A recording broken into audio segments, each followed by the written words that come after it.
Hi, once again, we're here at CAN TV. We're over here in this lovely building, and we got all of this stuff going on over here with Big George videoing us over here. I got my friend over here, Kirk, who's running for the 4th District? 4th District State Representative. State Representative. And we only have a few more days before this election. Matter of fact, people have already gotten some of their ballots out. They had some mail-out ballots that they gave to some of our seniors in the neighborhood and community. We're going to get a chance to discuss some of those things with him and how you have to sign his name or vote for him on those mail-in ballots also. But right now, we want to just admire some of this background that we happen to have here with us down here at this CAN TV. It's a nice soundproof room that we happen to be in, and we're going to have some things coming up with the youth and doing whatever it is that's necessary. But right now, Mr. Kirk's going to introduce himself and tell about some of the wonderful things he's seen and he's going to do for us once he get elected on the 19th. Kirk Ortiz again, running for 4th District State Representative, and I just want to take the time actually to admire CAN TV and for having us here. I did a tour around the property, and this is beautiful in here. Yes. And they have a good cause where they want to bring youth yes. in here and off the streets, and I support that. And we were discussing that about the youth the other day, and you were saying some marvelous things about the youth because you came up in the neighborhood and the community, and so you know how hard it is to be. I forgot the area that you said you came up in, but 48th and National, back of the yards. Back of the yard. So we've all been in. When you come up in Chicago and you're a teenager or a youngster, you're gonna have some hard times and trouble. I don't care where it is. And you have to have some people reaching out for you and have some activities for these youth. Everybody can't play sports, and everybody can't do the music. So we happen to have some other media avenues that we have here. But you're going to be reaching out to the youth and supporting the youth up on whatever endeavors they need to have in the neighborhoods and different things. Absolutely. So please go ahead and elaborate up on what it is that you want to do when you get in that office and how serious this is on this election. Well, we got to understand that our youth is extremely important. They're going to grow up and they're going to lead this country, moving forward. So we have to do, not only as parents, as adults, we as society, members of society, we have to guide our youth into the proper direction, which is to guide them away from drugs, guide them away from violence, guide them away from killing each other, guide them away from the prison system. That's yes. not what this is about, yes. And like you said, when you're growing up in the neighborhood and you're growing up in poverty, there's not many directions, there's not many options. So as a representative and as a political leader, we're supposed to create those options for our youth to give them a direction. Yes. Because here's the reality. When you're growing up in the neighborhood, your parents are working 1, 2, 3 jobs, right? Or you have a single mom or a single dad. Let's look at the truth of it. People want to talk about public safety and crime, and they want to complain about it. Mm-hmm. But nobody wants to dig deep and dive into the roots of where is crime coming from. Where does it start? Yes. It doesn't start on the top level. I know, some, like the leaders and some candidates say, well, we need more police officers. Okay. Cool. As a visual deterrent, let's have more police officers. But we're not supposed to lock people up. Right? That's not what it's about. It's not, hey, let's have more police officers so we could arrest them all. No. It's you have more police officers to be able to respond to things, right? Okay. To be able to have that visual deterrent. But if you want to curb crime, then you got to dig deep into the roots of the problem. And that's if you're growing up with no sense of direction, if you're growing up in poverty, if you're growing up in a system that says you're a failure, that profiling, yes, then that gets implemented into the youth's brain. Oh man, right? Young kids are sponges. And it's so hard, like you said, for a single parent, and you got to go to work, and your child is out there, and then the streets can grab them and take them. And so we need more programs for our youth, boys and girls clubs, whatever the resources. We used to have after-school programs and social centers and all these other activities, and we had surroundings where mentors would be there to help us. You know, it took a whole neighborhood to sit back and to work and pull those things together. And right Teamwork. now, it's Takes a teamwork. community. It's a teamwork. And it's like all the politicians have seemed to have forgotten about that. It's more, I think they're kings and queens because they're not, I'm not trying to say they're arrogant, but they're not serving the people. Yeah, we talk real. They're not serving the people. They drifted away under true responsibilities, which is to represent the people.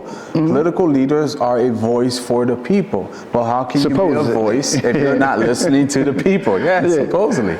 You know, and you know, that's a huge problem. That's a huge concern. And you know, as a voter myself, I'm tired of seeing that happen, which is why I'm running for office. I can't keep complaining to my friends and colleagues. I want to do something about it. I want to make a difference. And in order for me to make a difference, like you said, it's a community, it's a neighborhood. We all have to get together in unity and make that difference. And you have to know who you're voting for. You know, some people are just in there to get a paycheck and not really care about what's going on in the community. And then you got some in there. But we need some that work for God. We need some people in there, I'm not talking about religion, but some spiritual people in there from their heart to sit back and do it up under a spiritual principle and have some goals there to sit back and serve our people and to serve God and helping our people, you know. And I heard what you said the other day. I admired it. You know, and I hope that you could get, before this election, to get out to the community, hope that this get out to the community so that they can hear what you're going to bring once you get into office. I'm not talking about the candidate because I don't know the candidate that you're running against over there, but what you brought to the table. I admired it, and I sit back and I stand for you with what you brought because that was from your heart. You were honest with it, and it was spiritual, what you presented. Absolutely. So would you please let them know what I'm talking to you about that you said that was so touching to my heart. Absolutely. I am a man of faith, a child of God. I am a firm believer. And you know, what we're entering now is a world of between good and evil. That's what we're entering. This is if you're not waking up to the reality of what's going on in the world, wake up. This is a spiritual battle, a spiritual war between good and evil. And God is calling upon all of his children to serve right now. You know, for the longest, politics and the government didn't allow people of faith. Right. Of spirit, right? You know, they walked away from that. It's not to say you can't be in here. It's just most people who believe and who have a spiritual background, they just tend to leave it because they feel like, and just like I feel like, that's the devil's playground. And we have had who wants to walk into the devil's playground? Yeah, we have had some ministers go there and represent us at the state level and different things, but it's very hard. Once they got there, it was some things and issues that they ran up on, and it was a hard battle for them being ministers to go down there with this spiritual fight. But I think it's a different time now. This is a time, something new that's going on in the air about this year of 2024. There's something different that's being spread across the earth. There's some things that's moving in that direction, and it's a time of hope and faith. And right now we have to have somebody there to give us some deliverance upon some of the things, especially for our youth and our seniors. You know, our seniors are being overlooked. They have done what they were supposed to do. They're in their retirement and they're going about it, and they're confused about who to vote for, what to vote for, what's going on. They're frightened in their houses. They're not coming out, basically hearing what the politicians say, and so they just go and they just vote for whatever they happen to see. People nowadays, statistics are showing that people are just voting randomly. Yes. Not taking the time to actually understand who the candidate is and what they've done or what they plan on doing. And you said it right on the nail. Our seniors are being forgotten. Our youth have always been forgotten, and nobody ever, thinks about the youth. I don't want to say nobody, but it's not something that's discussed. Mental health awareness in our youth is not discussed. When people discuss about mental health awareness, they think of adults. Reference is always to adults. Well, guess what? Our kids experience mental health as well. Oh, yes. And let's be there for them. Let's counsel them. Let's guide them. Let's give them direction. Let's give them hope. And all that trauma that these youth see in the neighborhoods and the communities on a regular basis, even just trying to make it to school, man, it's hard. Your heart kind of goes out for them. I was told there's a young lady that went to school right before Valentine's Day. I'm not going to mention the school or her name, but she's been missing since Valentine's, 16 years old. She's been missing since Valentine's Day. And it was brought up at a community meeting today. And it's like nobody's really doing anything or helping. We have these monitors that supposed to be out up on these streets and corners and everything, and how this one came up missing Valentine's Day, nobody knows. There are predators out there, and we have to fight and protect and do. Not just the police serve and protect, we have to serve and protect our own neighborhoods and communities and our children and our seniors. Absolutely. And we have a duty as a member in society to protect one another. And I happened to watch the news. They were talking about the storm that we had that went through here with 11 tornadoes, and now there's something else that came about. There's some guys out here now that's coming to fix your house, to repair your roofs, help get your things back together, to get the flood and the water out and everything, and you give them the down payment of the money, and they're gone. And they're gone. And this happened during the flood that we happen to have on the west side. This has happened to some of the seniors, especially those seniors that are 80 years old, and a lot of the women, their husbands have passed on, but they're still there in those houses trying to take control. And they are suffering because of these vultures, these vampires coming in and manipulating them. We have to sit back and protect our people. So once you get down there in Springfield on the 19th, we're getting in. You're gonna get down there and you're gonna bring up some of these issues and kind of help us with that. Am I sure? This is what I'm gonna say. I'm not a fan when I hear politicians or talk about promises during election time. Right, because that's how we get the false promises. So, okay. They have their 3 bullet points. It's what they call it. As a candidate, you got to have 3 focal bullet points. Let's have candidates that are going to be real. Okay. And this is what I would say.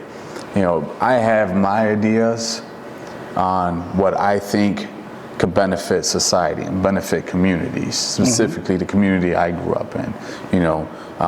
But in order for me to properly serve my communities, okay, like there's more than one, there's different neighborhoods, I need to be able to listen to those people, right? Because as a representative, it's my responsibility to listen to what you guys have to say.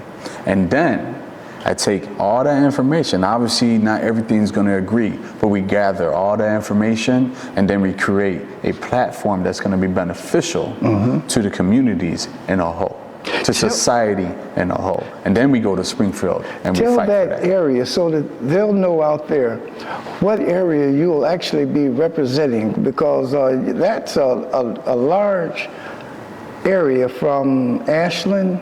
I think a little bit from Ashland further and Chicago, and it goes all the way to northwest to Fullerton and Narragansett. So we have Ukraine Village, Wicker Park, Humboldt Park, a little piece of Logan, you know, Hermosa Park, Belmont Cragen, a little piece of Brickyard. It's a very a large and diverse area, and guess what? What's happening on one end of the district is not happening on the other end of the district, and I can't focus, you know, myself just to one end. Right. You know, it's across, it's Right. everybody. And in order for me to do that, I got to be able to listen to the people, and that's the guarantee that I'm going to have. So you're going to be probably having like town hall meetings Yes. on a regular basis, or a monthly basis, or a weekly basis? So what I want to implement is town hall meetings, you know, on a monthly basis in different parts of the communities, right, continuously. I want to have a hotline where people could call in, you know, obviously website, you know, technology is everything Yes, now, it is. right? So we have these websites where they could voice themselves. I want to make it as easy as possible to be able to get in touch with me. Okay. Not with my staff, but with me, because I'm your representative. Okay. Who would you rather speak to? The person that's representing you, or a person that's working for the representative? I would rather speak to you. Exactly. Who's representing us here in Springfield. Yes, and I want to be that representative that's going to be there for the people. Listen to everything that they have to tell me and document it, and then create a platform. And I believe you when you say that. Thank you. You know, and that's why it's so important that we get this out there so that he could get in office. Please come out. Make sure you vote. If you don't come out on the 19th, you can come out now. They got the early voting starting Monday. Early vote starts You can come out Monday and vote. You could, if you're some of you seniors, if you don't want to come out, they'll mail you a ballot. You could take that ballot and then make sure that you vote for Kirk, because Kirk is going to sit back here and do some things for that 4th district here for the state of Illinois. Please round this up. Tell them how serious you are about getting down there in Springfield so that you could go and represent the people here from your district and for the whole state of Illinois. Absolutely. A state representative doesn't only represent their district, they also represent the entire state. You got elected representatives that's creating bills that's, in my opinion, inhumane. You know, search on those bills. They've been implementing these bills behind scenes, you know, and it's wrong. It's wrong. First of all, when a bill is being placed, that needs to be taken back to the community, and then the community needs to have a vote on that. One person is not allowed to make a vote for the community without consulting for the community first. You know, so do your research if you have to do it. Understand that as a state representative, that's digging deep and diving into the roots of a lot of issues that we're experiencing in our communities.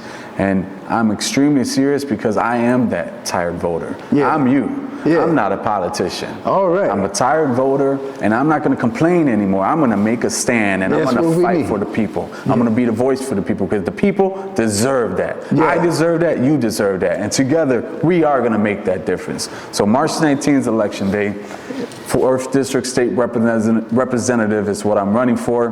Please feel free to visit the website, www.friendsofkirk.com. What should they punch when they go? My What's that punch number is going to be 72. 72, that's our lucky number. So punch 72. I want to thank you, and God Thank you. bless you. God bless you, my brother. All right.